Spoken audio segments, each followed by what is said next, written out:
Welcome to this media event about Austrian perspective from the Austrian civil society. Me, Günther Fillinger, as activist for Albania now for 25 years and for European Albania. I hold now this media event here in Tirana in the Rogna Hotel. Here behind me is the EU delegation, this tower. They sit over there and unfortunately they have not supported Albania enough in the last decade.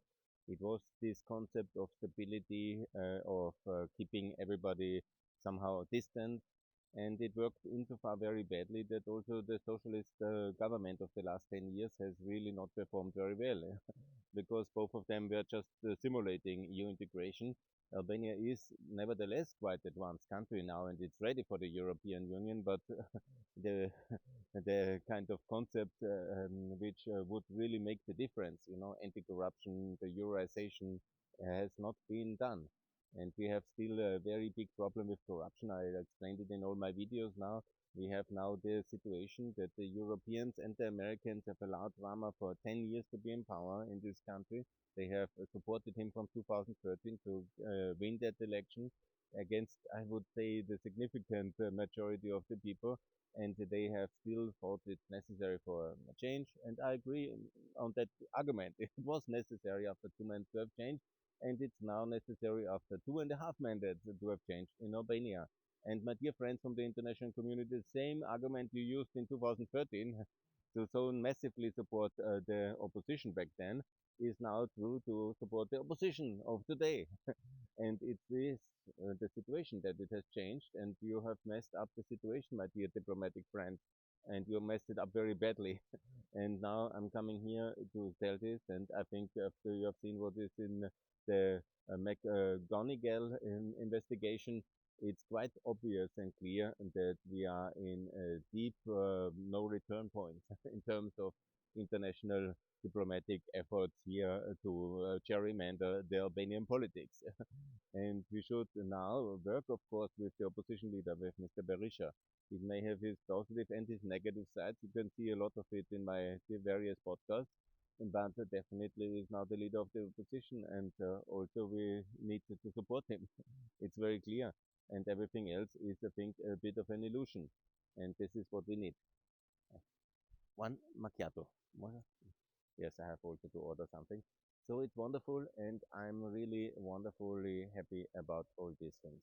So I'm not getting out of the concept, don't worry. I will continue, and I will now give you this presentation, which many of my listeners and my dear friends who follow this podcast know already, about Austria to join NATO. I call the Albanians to do that. We need Albanian support for Austrian membership. We need Kosovo support for Austrian membership, and we should be united again in NATO, EU, and the Euro. This is the logic, and that's what I think we have to come back to the until 2008 when George Bush was president. The logic was very clear. We integrate the countries, they will be member, and it's fine. And now what we are doing, yeah, we have messed up the situation for 15 years. Only Croatia has been in. And then all this dancing with Albania. Albania could be a long time already in the European Union if we had kept the momentum of enlargement, which I always argued for. And now we need to do that.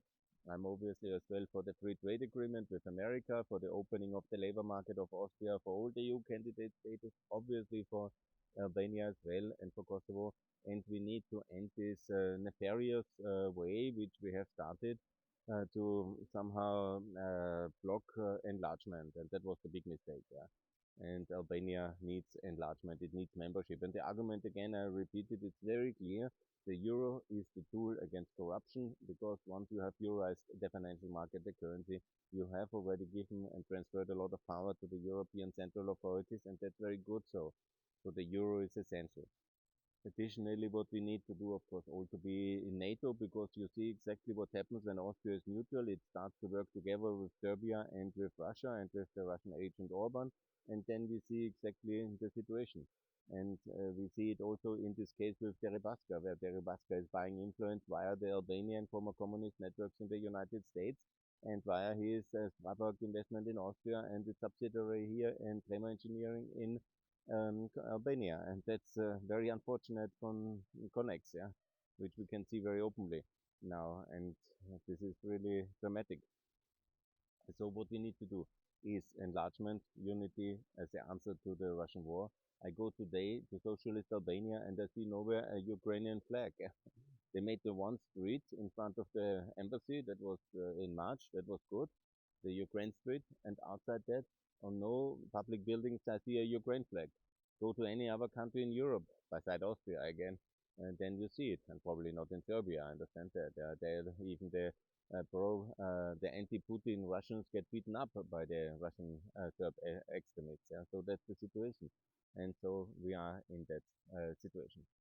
Yes, I have made it very clear that we need to form a Vilnius group of the countries who are in NATO, who want to join NATO, Austria, Bosnia and Kosovo, Ukraine, and the European Union, and obviously also Ireland and Malta. I found now good access to the Irish community, and I will work on that one as well. But we need to have a next round of NATO enlargement. Sweden, Finland is very good, but of course they are already very rich and developed countries, and they are in the EU.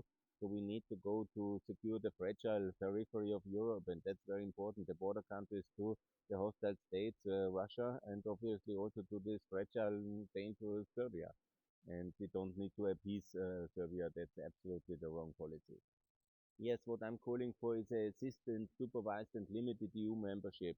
This is basically my recommendation, and that's what I hope we can achieve. And we have several levels where we can have already the associated status towards Schengen.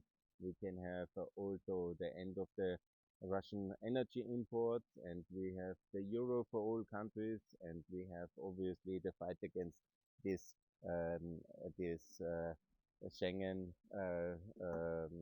this intrigue which Orban has started, and this is I want to correct a bit. I will have to do a bit of a correction here to make it very clear. Orban has started this partnership. I will do that a bit later with Austria, and he has basically hurt us very much. Yeah?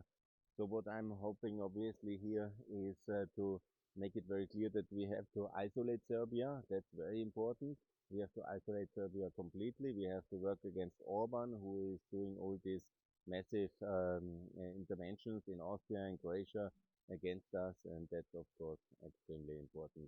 I'm still ready to offer Serbia the euro for the recognition of Kosovo. It's my offer, which I make now since 1.5 years, but it was not accepted, and so isolation is the only potential other offer. And here is also in my function as the Austrian Montenegro Friendship Society, Montenegro Goes Europe. I'm calling here as well for Montenegro to be in the European Union 2024 and together with all the countries. I'm calling also to organize EU observer elections already in 2024, and we must be more united. I'm calling as well to have joint meetings. The big problem which we had in the recent years is, of course, that we have always separated the ex-Soviet and the ex-Balkan, ex-Yugoslavian area. That's a big mistake. We need to organize joint meetings with Ukraine, Moldova, Georgia, and with the six Western Balkan countries. Joint summits, all united, because it's not separate issue. It's only one EU, one NATO, and they all want to join us, and we need to work together, and we need to effectively work together.